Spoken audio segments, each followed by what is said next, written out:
تو اس لیے جہاں جہاں بنیادی چیز آئے گی وہاں پر یہ دو ایمان کا ذکر ہوگا، جہاں جہاں بنیادی۔ کیوں؟ کیونکہ بہت سارے لوگ ایسے ہیں جن تک آج بھی یہ امکان ہے اس بات کا کہ بہت سارے لوگ ایسے ہوں کہ کسی نبی کا پیغام ہی نہ پہنچا ان تک۔ افریقہ کے بعض جنگلوں میں ایسے لوگ پائے گئے، قبیلے جو دنیا سے کٹے ہوئے ہیں، ان کو کوئی پتہ ہی نہیں ہے۔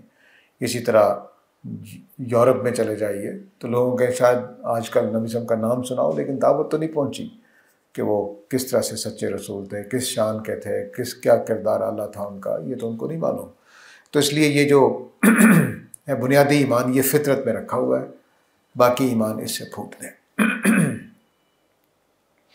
تو ماذا علیہم، ان کو کیا ہے، ان کو کیا ہوتا اگر یہ ایمان لے آتے اللہ پر و آخرت پر، وَأَنفَقُوا مِمَّا رَزَقَهُمُ اللَّهُ، اور خرچ کرتے اس میں سے جو اللہ نے دیا۔ یہ پیچھے جو يُنفِقُونَ أَمْوَالَهُمْ رِئَاءَ النَّاسِ اس سے جوڑنے کے لیے یہ بات، یہ نہیں کہ یہاں پورا دین بیان ہو رہا ہے، جو بات چل رہی ہے اسی کے ساتھ جوڑا ہے کہ اگر یہ اللہ کے لیے خرچ کر دیتے، حالانکہ اللہ ہی کا دیا ہوا رزق ہے، اس میں سے اللہ کی خاطر خرچ کر دیتے تو کیا ہونا تھا؟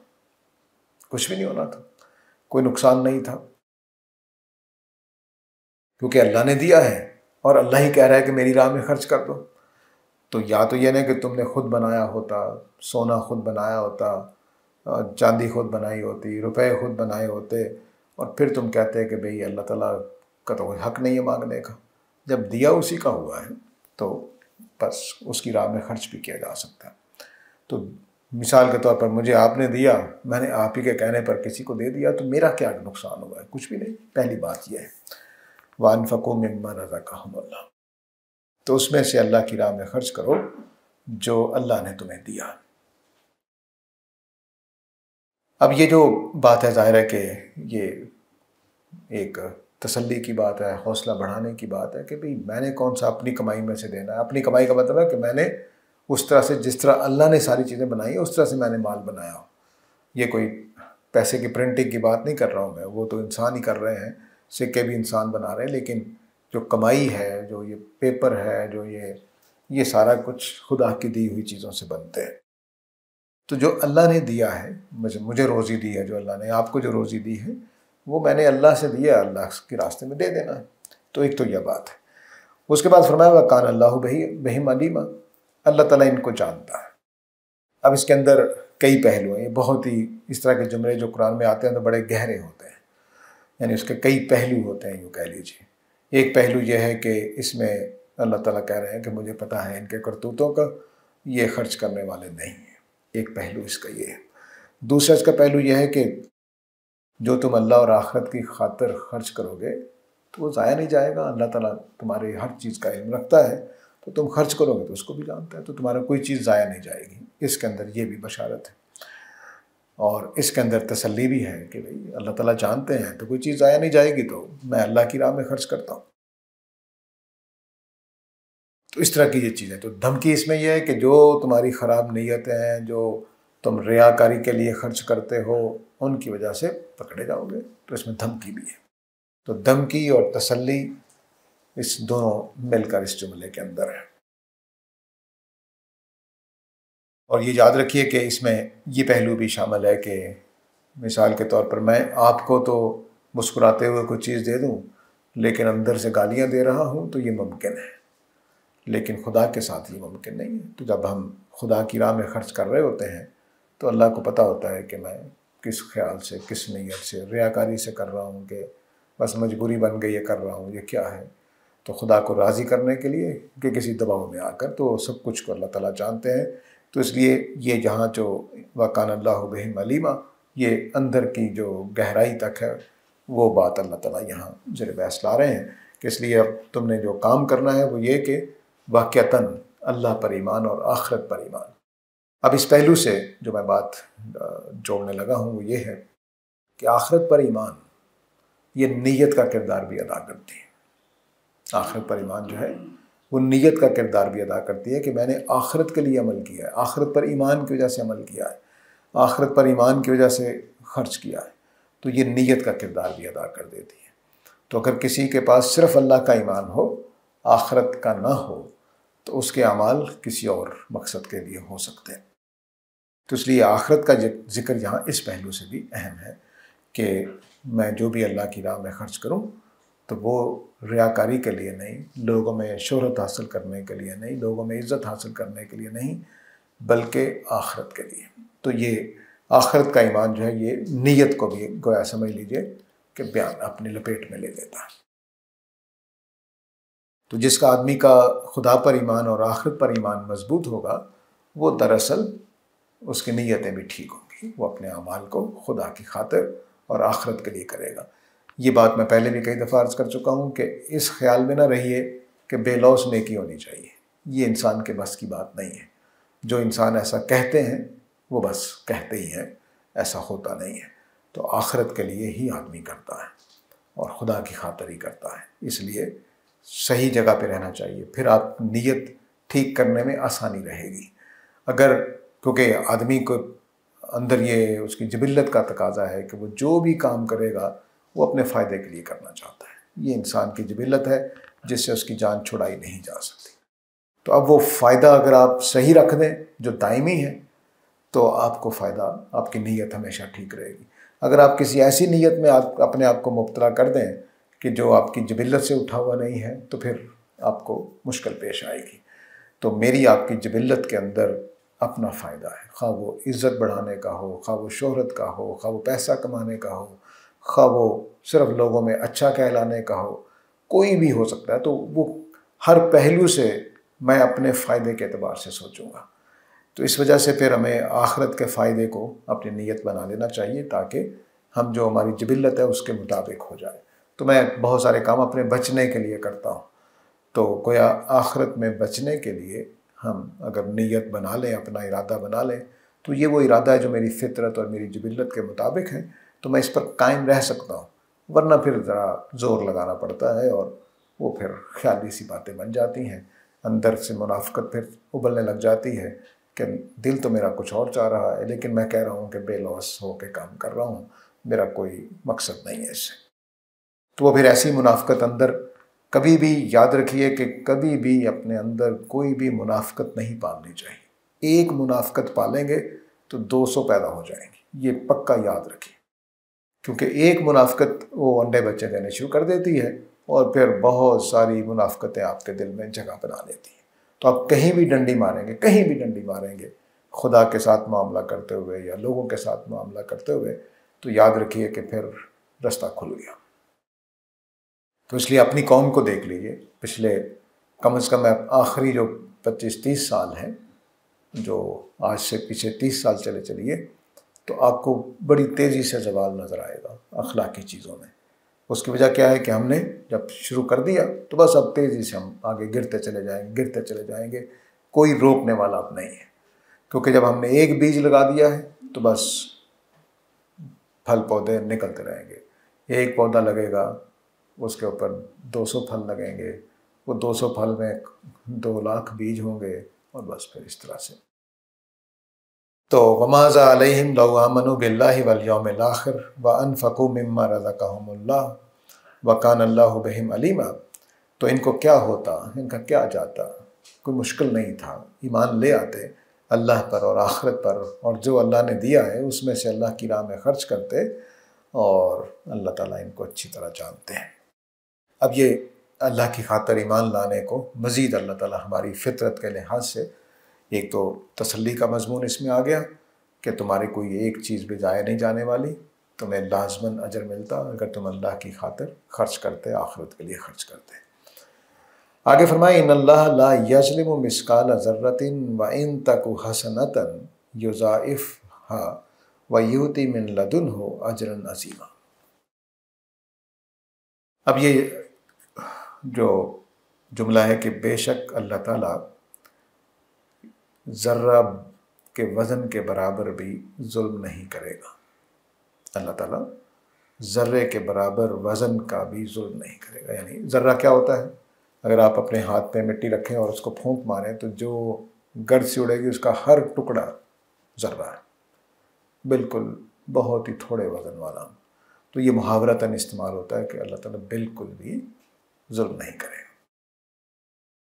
اب یہاں جو بات چل رہی ہے وہ کہ یہ کیا کہ اللہ تعالیٰ ظلم نہیں کرے گا، کیا مطلب ہے اس کا؟ اس سیاق و سباق میں اس کا مطلب ہے کہ اللہ تعالیٰ تمہارے ذرہ برابر نیکی کو بھی ضائع نہیں کرے گا، ٹھیک ہے؟ جو نیکی کرو گے، ذرہ برابر بھی نیکی کوئی ہوگی تو اس کا بھی بدلہ ملے گا، وہ ضائع نہیں جائے گی۔ تو اللہ تعالیٰ یہاں جو ظلم ہے وہ ظلم سزا کے معنی میں نہیں ہے، بلکہ نیکی کا اجر ضائع کرنے کے معنی میں۔ تو اللہ تعالیٰ تمہاری کسی نیکی کو ضائع نہیں کرے گا، کسی 1 روپیہ بھی خرچ کرو گے، ایک سکہ بھی، ایک پیسہ بھی، پرانے زمانے کا جو 1 سینٹ ہوتا تھا وہ بھی خرچ کرو گے تو وہ بھی ضائع نہیں جائے گا۔ تو یہ ظلم یہاں اس معنی میں ہے، اس معنی میں نہیں کہ اللہ تعالیٰ سزا سخت دیں گے تو ظلم نہیں کریں گے، وہ بھی مضمون ہے قرآن مجید میں، لیکن یہاں یہ مضمون ہے کہ تم جو نمازیں پڑھو گے، جو اللہ کی راہ میں خرچ کرو گے، تو اس میں ذرہ برابر بھی نیکی کی ہوگی تو وہ بھی ضائع نہیں کی جائے گی۔ ان اللہ لا یظلم مثقال ذرۃ، یہ جو انہ ہے اس لیے اس کو کیونکہ کا ترجمہ کر دینا چاہیے، یہ بعض موقع پہ ایسا آتا ہے، تو پیچھے سے جوڑیے ان کو کیا ہے، ان کا کیا جاتا اگر ایمان لے آتے اللہ پر اور آخرت پر اور اللہ کی راہ میں خرچ کرتے جو اس نے رزق دیا ہے، کیونکہ اللہ تعالیٰ نے تو کوئی تمہاری نیکی ضائع نہیں کرنی ہے، ذرہ برابر بھی نیکی ضائع نہیں کرنی ہے، تو اس لیے تمہیں جانا کچھ بھی نہیں تھا، تمہیں فائدہ ہی فائدہ تھا، فائدہ ہی فائدہ تھا جو اللہ کی راہ میں خرچ کرتے۔ تو یہ مضمون اس طرح سے ہے۔ آگے فرمایا وَإِن تَكُ حَسَنَةً يُضَاعِفْهَا، اور اگر ایک نیکی بھی ہوگی، اگر ایک نیکی بھی ہوگی تو اللہ تعالیٰ اس کو بڑھا چڑھا دیں گے۔ سورہ البقرہ میں یہ مضمون ہم پڑھ چکے ہیں کہ اللہ تعالیٰ نے فرمایا تھا کہ نیکیوں کی مثال ایک بیج کی ہے، تم بیج لگاؤ گے تو اس میں پودا لگے گا، اس پودے پر 7 بالیاں اور ہر بالی میں 100 دانے ہیں، اس طرح سے نیکیاں وہاں بڑھ جائیں گی۔ تو ایک نیکی کہاں تک پہنچ سکتی ہے؟ 700 گنا تک۔ آپ نے 1 روپیہ خرچ کیا ہے تو 700 روپے کا ثواب ہو سکتا ہے۔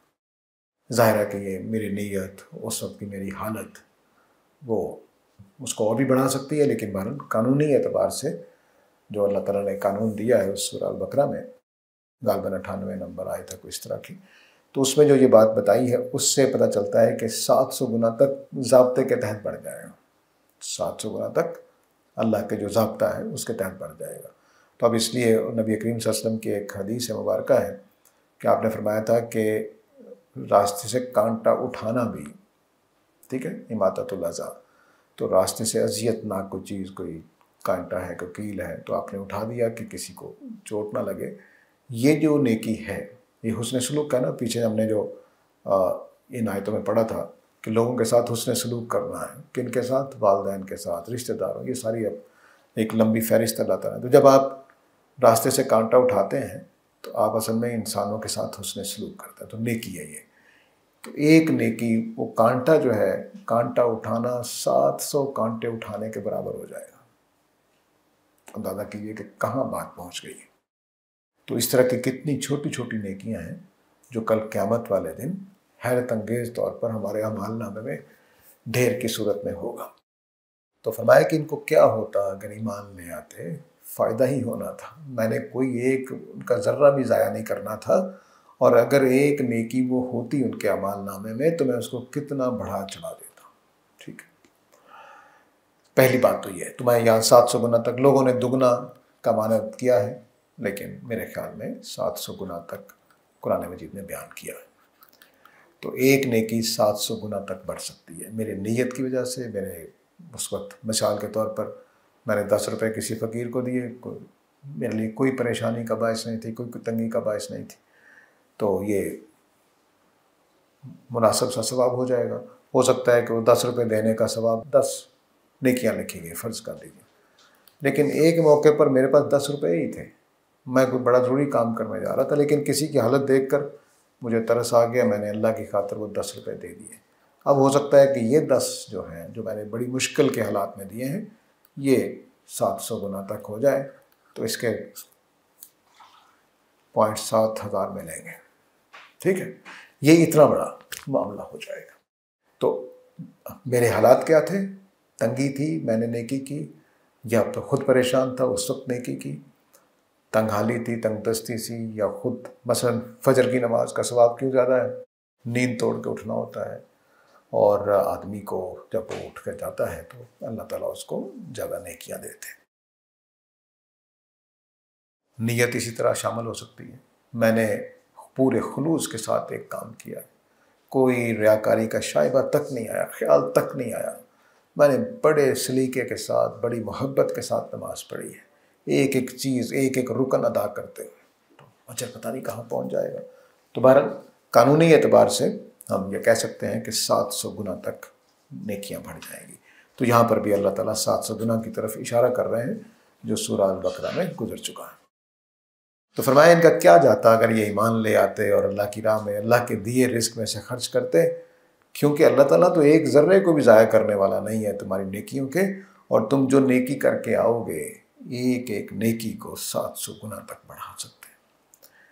وَيُؤْتِي مِن لَدُنْهُ أَجْرًا عَظِيمًا، اور مزید یہ کہ خاص اپنی طرف سے مزید اجر عظیم بھی دے سکتے ہیں۔ یہ من لدن ہے، اس نے بہت بڑے معنی پیدا کر دیا۔ اگر یہ جملہ، یہ لفظ بیچ میں نہ ہوتا تو پھر اس کا مطلب ہے کہ اللہ تعالیٰ نے مثلا میں نے ایک نیکی کی، اللہ تعالیٰ نے 700 نیکیاں بنا دیا اس کو، تو اجر بڑھا گیا، اب 700 نیکیوں کا اجر ملے گا، تو خود یہ اجر بڑھ جانا تھا، یہ اجر عظیم ہو جانا تھا۔ لیکن یہاں اللہ تعالیٰ کہہ رہے ہیں من لدن ہو، خود اللہ اپنی ذاتی طرف سے، اپنی جناب سے دے دیں گے۔ تو اب دیکھیے کہ کیا صورتحال ہے کہ 700 گنا مجھے ویسے مل گیا، اور اللہ نے کہا کہ چلو 700 میں اپنی طرف سے دے دیتا ہوں، ٹھیک۔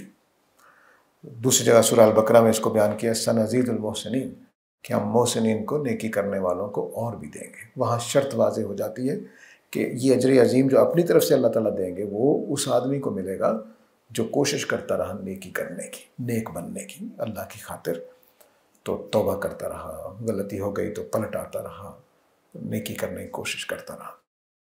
تو یہ قانون جو ہے وہ اس قانون کی طرف اللہ نے اشارہ کیا ہے کہ دیکھو میرے ہاں اجر ضائع نہیں ہوتا۔ سورہ دہر میں یا سورہ مدثر وغیرہ ہے غالباً، وہاں جا کر بیان کیا ہے کہ جو تم اللہ کو دو گے تو تجدوہ عند اللہ خیرا، اللہ کے ہاں اس کو اور بہتر طریقے پر پاؤ گے۔ تو اس کو وہاں مختصر طور پر اسی بات کو بیان کیا ہے کہ ایک نیکی 700 گنا تک چلی جائے۔ یہ ہم گناہ گاروں کے لیے بڑی بشارت ہے کہ ہماری جو گناہ ہیں ان کے ساتھ اللہ تعالیٰ ظلم والا رویہ اختیار نہیں کریں گے۔ اگر وہاں یہ معاملہ ہو گیا کہ میں ایک برائی کروں اور اس کو 700 گنا کر دیا جائے تو مارے جائیں گے، وہاں یہ نہیں ہوگا۔ لیکن ادھر اللہ تعالیٰ کی رحمت غلبہ پا لے گی۔ تو اب دیکھیے کہ پوری بات کو جوڑ دیجئے کہ پیچھے بات اللہ تعالیٰ کر رہے تھے کہ ان لوگوں کے ساتھ حسن سلوک کرنا ہے، اور حسن سلوک میں ظاہر ہے کہ عزت احترام کے ساتھ ساتھ مالی تعاون بھی ہوتا ہے۔ سب سے زیادہ مشکل انسانوں کے لیے یہی ہوتا ہے، احترام کرنا اور پیسہ خرچ کرنا، یہ مشکل ترین حقوق العباد میں سے، کہ دوسروں کا احترام قائم رکھنا، خاص طور سے جب وہ غریب ہوں یا وہ چھوٹے ہوں یا وہ کمزور ہوں کسی پہلو سے، سوسائٹی میں یا کسی پہلو سے، یعنی دفتر میں باس اور ماتحت کا جو ریلیشن ہے، تو اس وقت دوسروں کا احترام رکھنا سب سے مشکل کام ہے۔ تو دوسروں کا احترام اور مشکل وقت میں ان کے ساتھ تعاون، یہ کافی مشکل چیزوں میں سے، کیونکہ اس میں نفرتیں، اس میں احساسات، پتہ نہیں کیا کیا کچھ شامل ہوتا ہے۔ تو اس لیے جب بھی یہ حسن سلوک آیا ہے تو ساتھ ہی اللہ کی راہ میں خرچ کرنے کا بھی آ جائے گا۔ اور جو لوگوں کے ساتھ مختالن فخورہ ہے وہ احترام کے لحاظ سے آ گئے کہ کوئی بھی انسان احترام نہیں کر سکتا جب وہ خود مغرور ہو جائے، اور پھر مغرور آدمی ہی بخل بھی کرتا ہے، کیونکہ اس کو پھر وہ یہ بہانے بناتا ہے، اس طرح کی وہ ہم بات کر چکے ہیں۔ تو بخل آ گیا تو یہ پیسہ خرچ کرنے کا معاملہ ہے، تو ان لوگوں کے ساتھ حسن سلوک کے لیے پیسہ خرچ کرنا پڑے گا، اور اس کے اوپر پھر اللہ تعالیٰ نے کہا کہ یہ جب متکبر آدمی خرچ کرے گا تو اس کے اندر یہ چیز لازماً پیدا ہوتی ہے۔ یہ اللہ تعالیٰ جب اس طرح باتیں اکٹھی کرتے ہیں تو اس میں ہمارے لیے دانائی کے نقطے نکلتے ہیں کہ جب ایک آدمی فخر کرنے والا ہے تو وہ خرچ اللہ کی خاطر کیسے کرے گا؟ وہ تو فخر کے لیے خرچ کرے گا، چنانچہ وہ ریاکاری کرے گا، بتائے گا لوگوں کو دیکھو میں نے یہ کام کر دیا، دیکھو میں نے وہ کارنامہ کر دیا. تو اس طرح سے وہ ریاکاری خود بخود آ جائے گی. جو متکبر ہے اور فخر کے لیے کام کرتا ہے اس کے اندر ریاکاری آئے گی. اب ان ساری بیک گراؤنڈ میں باتیں رکھ کے اللہ تعالیٰ کہہ رہے ہیں کہ اگر یہ اللہ کی خاطر کر لیتے تو ان کا کیا جانا تھا. دنیا میں عزت تو مل ہی جاتی ہے، دنیا میں شہرت بھی مل جاتی ہے، لیکن اللہ کی خاطر کرتے تو کیا بات ہے، کہاں تک بات پہنچنی تھی کہ اللہ تعالیٰ نے یہ ایک ذرہ بھی ان کا ضائع نہیں کرنا تھا، ایک نیکی کو 700 گنا تک کر دینا تھا اور پھر اپنی طرف سے مزید بھی اجر دینا تھا. اس سے زیادہ نیکی پر ابھارنے کا اور کیا ہو سکتا ہے. ٹھیک ہے، اب جو یہ بات جہاں تک پہنچی ہے، یہ گویا جو سمجھے کہ یہاں جو اہل کتاب اور قریش اور مشرکین مدینہ کو دعوت دی گئی، وہ ظاہر ہے کہ پیچھے ایک لمبی داستان ہے. یہ سورہ تو مدینہ میں آگے تیسرے چوتھے سال اتری ہے کہیں، تو اس میں اب اللہ تعالیٰ یہ بتا رہے ہیں کہ تم نے کیا کام کرنا تھا، دین کیا ہے، لیکن تم کس چکر میں پڑے ہوئے ہو. آگے کہتے ہیں فَكَيْفَ إِذَا جِئْنَا مِن كُلِّ أُمَّةٍ بِشَهِيدٍ وَجِئْنَا بِكَ عَلَىٰ هَٰؤُلَاءِ شَهِيدًا. کیا ہوگا جب ہم ہر امت میں سے ایک گواہ اٹھائیں گے اور اے محمد آپ کو ان لوگوں پر میں گواہ اٹھاؤں گا. اس وقت ان کا کیا ہوگا، کیا کریں گے یہ؟ تو مطلب یہ کہ یہاں تک آتے آتے اللہ تعالیٰ نے پورا اتمام حجت کر دیا ہے. اب بھی اگر یہ ایمان نہیں لائیں گے تو پھر کیا کریں گے قیامت والے دن. تو گویا جو فَكَيْفَ إِذَا جِئْنَا مِن كُلِّ أُمَّةٍ بِشَهِيدٍ، پہلے اس تصور کو سمجھ لیجئے پھر آیتوں کو جوڑتے ہیں. قرآن مجید کے مطابق ہر رسول جو ہے وہ شاہد ہوتا ہے، نبی نہیں، صرف رسول. ٹھیک ہے جی، نبیوں کو شاہد نہیں کہا جاتا، وہ مبشر اور نذیر ہوتے ہیں، بس مبشر اور نذیر. جبکہ جو رسول ہیں وہ شاہد بھی ہوتے ہیں. اس لیے نبی کریم صلی اللہ علیہ وسلم کو فرمایا اِنَّا أَرْسَلْنَاكَ شَاهِدًا وَمُبَشِّرًا وَنَذِيرًا. تو شاہد اور مبشر اور نذیر تین آپ کے منصب بیان ہوئے ہیں. تو نبی ہونے کے اعتبار سے آپ بشیر اور نذیر تھے، اور رسول ہونے کے اعتبار سے آپ شاہد تھے. شاہد کا مطلب گواہ ہوتا ہے. گواہ کون سا؟ شاہد کس گواہ کو کہتے ہیں؟ جو عینی شاہد ہوتا ہے، عینی گواہ کو کہتے ہیں. عینی گواہ کون ہوتا ہے؟ جس نے اپنی آنکھوں سے چیز کو دیکھا. تب اللہ تعالیٰ ایک رسول کو کسی امت میں بھیجتے ہیں، رسول ان کو دعوت دیتا ہے، تو رسول ان کو عینی مشاہدہ کرتا ہے کہ وہ خدا کی دعوت کے ساتھ کیا کرتے ہیں. ٹھیک ہے، پھر اس رسول کو قیامت والے دن ان لوگوں کے خلاف اٹھایا جائے گا اور ان سے گواہی لی جائے گی کہ آپ کو معاملہ کیا ہوا ہے. تو اس کی ایک گواہی کی مثال جو ہے قیامت والے دن وہ حضرت عیسیٰ کی دی گئی ہے سورہ المائدہ کے میرا خیال ہے 108 نمبر آیت میں. سورہ مائدہ کی 108 آیت میں قیامت والے دن گواہی کا ذکر شروع ہوا ہے کہ میں سارے رسولوں کو اٹھاؤں گا گواہی کے لیے، اور پھر آگے بڑھ کر حضرت عیسیٰ کی بات پہنچی ہے. اس سے معلوم ہوتا ہے کہ رسولوں سے اپنی امتوں کے اس ٹائم کی صرف گواہی نہیں لی جائے گی جب وہ موجود تھے، بلکہ بعد کی بھی لی جائے گی. کیونکہ حضرت عیسیٰ سے پوچھا گیا کہ کیا آپ تھے جنہوں نے اپنی امت کو یہ کہا تھا کہ میں اور میری ماں خدا ہیں؟ تو حضرت عیسیٰ نے کہا کہ نہیں، ہرگز میں نے تو نہیں کہا، میں نے تو ہمیشہ یہی کہا کہ میرا اور تمہارا سب کا الہ ایک ہی الہ ہے.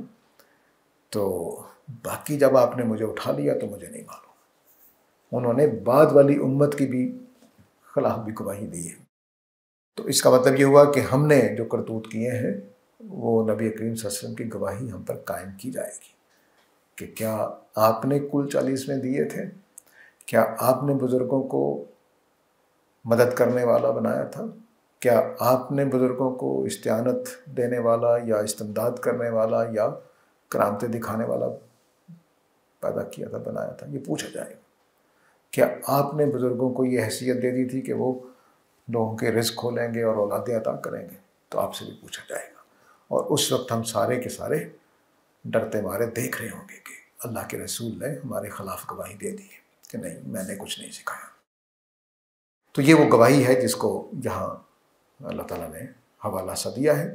تو اس کی تفصیل دیکھنی ہو تو سورہ مائدہ میں 108 نمبر آیت کے بعد جو آیتیں ہیں، سورہ مائدہ کا اختتام ہے تقریباً، اس میں حضرت عیسیٰ کے رسولوں کے ذکر سے پھر حضرت عیسیٰ کی مثال دے کر بات کو مکمل کیا، تو اس میں آپ دیکھ سکتے ہیں۔ بہت خوبصورت مقام ہے، اس سے آپ کو کئی چیزیں نظر آئیں گی۔ حضرت عیسیٰ کی شان نظر آئے گی، بندگی نظر آئے گی، اتنے بڑے رسول ہونے کے باوجود کس طرح سے وہ وہاں سہمے ہوئے کھڑے ہیں وہ آپ کو نظر آئے گا۔ پھر ان کا دل بھی نہیں چاہ رہا کہ ان کی امت کو دوزخ میں ڈال دیا جائے۔ وہ کہتے ہیں کہ آپ کے بندے ہیں، چاہیں تو معاف کر دیجئے، ٹھیک ہے۔ وہ عجیب کیفیت ہے وہاں پر، وہ اس کو اگر آپ پڑھیں گے تو آپ کو اندازہ ہوگا کہ وہ کیا چیز ہے۔ تو بہرحال یہ اس شہادت کا جو سورہ نازیات ہے، اذا الرسل اقتت لأی یوم اجلت، رسولوں کو جو وقت دیا گیا تو کس دن کے لیے ان کو ٹالا گیا تھا، یعنی مہلت کب کس دن کے لیے دی گئی، تو وہ سارے اسی واقعے کی طرف اشارہ کرتے ہیں کہ قیامت والے دن ہر امت کے خلاف ان کے رسولوں کو گواہ کے طور پر کھڑا کیا جائے گا۔ تو اب ہم 14 صدی کے بعد ہیں، لیکن ہمارے بارے میں بھی اس دن گواہی قائم کی جائے گی کہ کیا آپ نے یہ ساری تعلیمات دی تھی، تو پوچھا جائے گا۔ اور پھر ہمارے پاس کچھ نہیں ہوگا۔ آج جو ہم سارے کے سارے کہہ رہے ہیں کہ میں بھی اللہ کے رسول کی بات مان رہا ہوں، وہ بھی کہہ رہا ہے میں بھی اللہ کے رسول کی بات مان رہا ہوں، تو کل قیامت والے دن واضح ہوگا کہ نہیں، بہت ساری باتیں ہم نے خود کر لی تھی، اللہ کے رسول نے تو ایسا کچھ نہیں بتایا تھا۔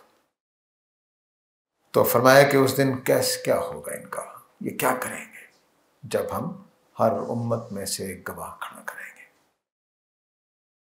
وَجِئْنَا بِكَ عَلَىٰ هَٰؤُلَاءِ شَهِيدًا، اور ہم ان کے اوپر جو نبی کریم صلی اللہ علیہ وسلم کے سامنے لوگ موجود ہیں، اس میں اہل کتاب بھی موجود ہیں اور قریش مکہ بھی موجود ہیں، مشرکین مدینہ بھی موجود ہیں، مشرکین عرب بھی موجود ہیں، اور پھر حضرت عیسیٰ کی اس شہادت پر قیاس کرتے ہوئے ہم تک سارے ہی موجود ہیں۔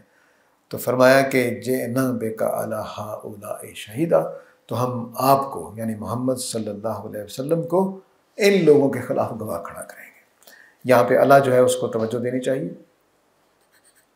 علی ہؤلاء، یہ مخالفت گواہی کے ساتھ جب اللہ آتا ہے تو یہ مخالفت کی گواہی ہوتی ہے۔ تو فرمایا کہ ان کا کیا ہوگا اس دن، کیا کریں گے جب میں ہر قوم کے لیے، ہر امت کے لیے ایک گواہ کھڑا کروں گا، اور میں تمہیں ان کے خلاف گواہ کے طور پر کھڑا کروں۔ ان کے پاس پھر کچھ نہیں ہوگا کہنے کو۔ تو جو آپ نے باتیں کہی ہیں وہ سچ ہیں، قرآن میں واضح ہیں۔ تو یہ جملہ فَكَيْفَ إِذَا جِئْنَا مِن كُلِّ أُمَّةٍ بِشَهِيدٍ، کہ کیا کریں گے اس دن، یہ تب بولا جا سکتا ہے جب بالکل بات واضح ہو گئی ہو، ورنہ بولا نہیں جا سکتا۔ تو اس لیے آیت 41 یہ بتا رہی ہے کہ پچھلے جو ان آیتوں کے نازل ہونے سے پہلے بات بہت دو ٹوک ہو چکی ہے، یقینی درجے میں چلی گئی ہوئی ہے، لیکن وہ لوگ ماننے کو تیار نہیں ہیں۔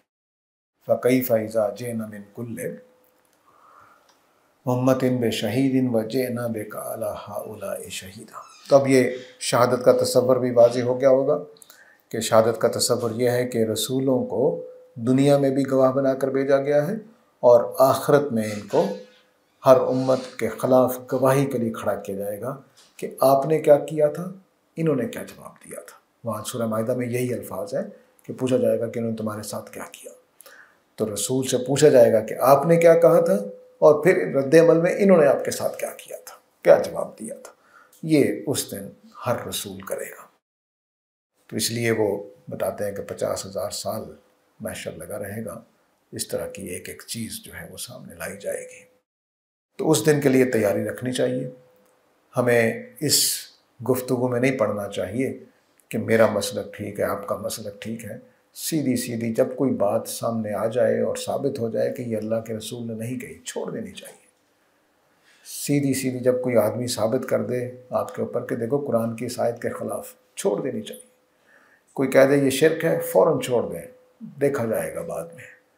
تو یہ نہیں کرنا چاہیے کہ میرا مسلک تو یہ کہتا ہے، میرے مولوی صاحب تو یہ کہتے ہیں۔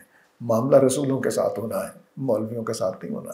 مولوی تو خود کٹہرے میں کھڑے ہوں گے، کتنے بڑے بڑے علماء ہوں گے، اس دن کے کوئی حیثیت نہیں ہوگی، کوئی حیثیت نہیں، بلکہ ہو سکتا ہے کہ بعض دوزخ کے دھانے پر کھڑے ہوں۔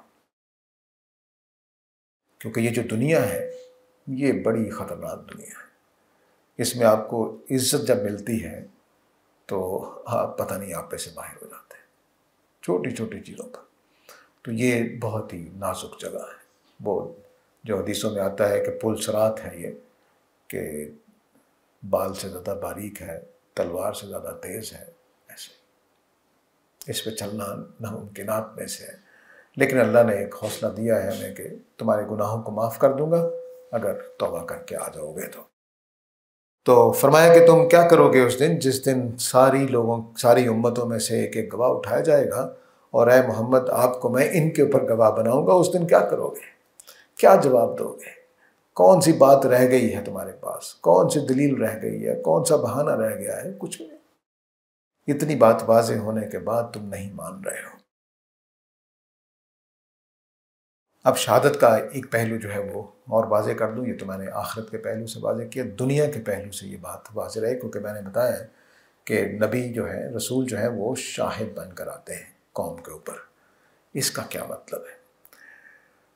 یہ میں پہلے بھی کئی دفعہ عرض کر چکا ہوں، لیکن دوبارہ دہرا دیتا ہوں تاکہ جب ایک تصور آتا ہے تو بار بار دہرانے سے خود معلم کے اوپر بھی اثرات ہوتے ہیں اور سننے والوں کے اوپر بھی۔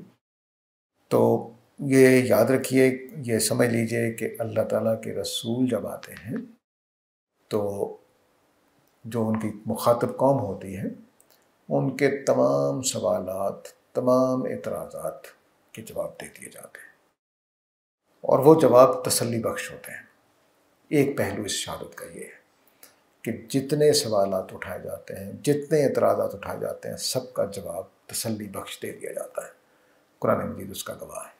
اسی وجہ سے استاد گرامی جو ہے وہ اس کو سرگزشت انذار کہتے ہیں، کہ اس میں جو بھی انہوں نے سوال اٹھائے، جو اعتراضات کیے، جو بھی سمجھنے کے لیے یا مذاق اڑانے کے لیے، ہر اہم بات کا تسلی بخش جواب دیا گیا۔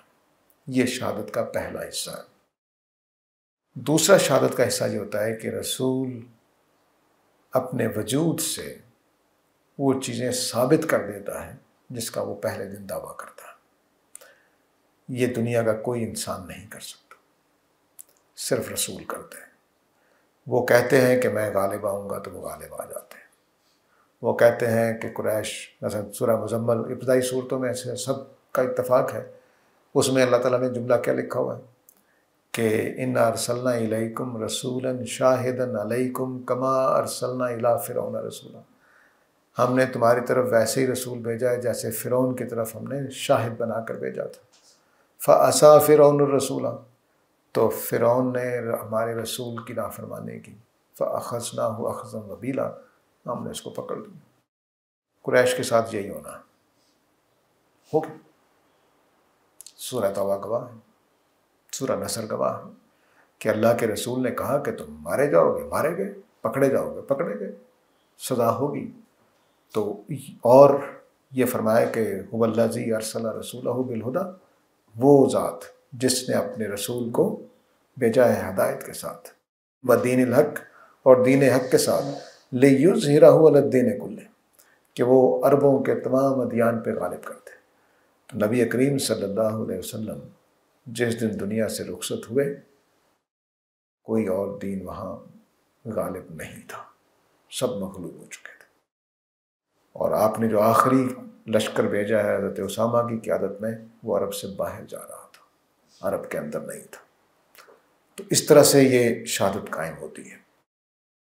پھر آپ نے اپنے زمانے کے لحاظ سے جو پیشین گوئیاں کی وہ تو پوری ہوگی۔ آپ کی دنیا سے رخصت ہونے سے پہلے کچھ بادشاہوں کو خطوط لکھے اور وہ ہمارے لیے بعد میں تاریخ کا حصہ بنے تو ان کو بھی مغلوب ہونا پڑا۔ ان تمام علاقوں پہ صحابہ کے زمانے میں حکومت قائم ہوگی، کیونکہ آپ کا علاقہ عرب تھا، عرب پہ مقام مکمل ہو گیا، اس کے بعد صحابہ نے معاملات کیے۔ تو یہ شہادت ہے۔ اب اس شہادت کی جزیات میں اتریے، چھوٹے چھوٹے واقعات آپ کو قدم قدم پہ نظر آئے گا کہ یہ کیا ہو رہا ہے۔ وہ تورات میں ایک جملہ لکھا ہوا ہے بنی اسرائیل کے لیے کہ دوسری قومیں بنی اسرائیل کے بارے میں یہ جانتی تھیں کہ خدا ان کے ساتھ چلتا ہے، خدا ان کے ساتھ چلتا ہے۔